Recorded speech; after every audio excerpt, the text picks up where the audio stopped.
مالک سے حاجتیں طلب کرنے کے لیے حضرت امام زین العابدین علیہ السلام کی دعا۔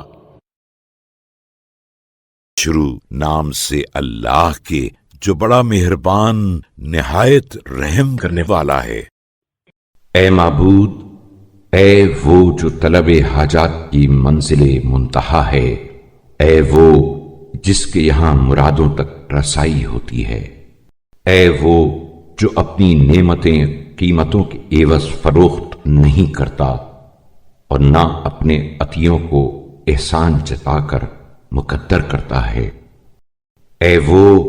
جس کے ذریعے بے نیازی حاصل ہوتی ہے اور جس سے بے نیاز نہیں رہا جا سکتا، اے وہ جس کی خواہش و رغبت کی جاتی ہے اور جس سے منہ موڑا نہیں جا سکتا، اے وہ جس کے خزانے طلب و سوال سے ختم نہیں ہوتے اور جس کی حکمت و مصلحت کو وسائل و اسباب کے ذریعے تبدیل نہیں کیا جا سکتا، اے وہ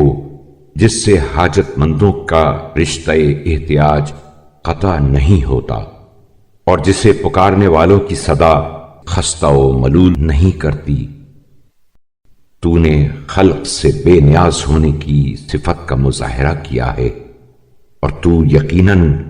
ان سے بے نیاز ہے، اور تو نے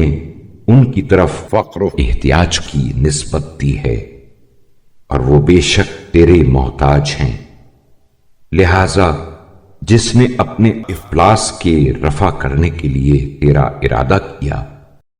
اور اپنی احتیاج کے دور کرنے کے لیے تیرا قصد کیا، اس نے اپنی حاجت کو اس کے محل و مقام سے طلب کیا اور اپنے مقصد تک پہنچنے کا صحیح راستہ اختیار کیا۔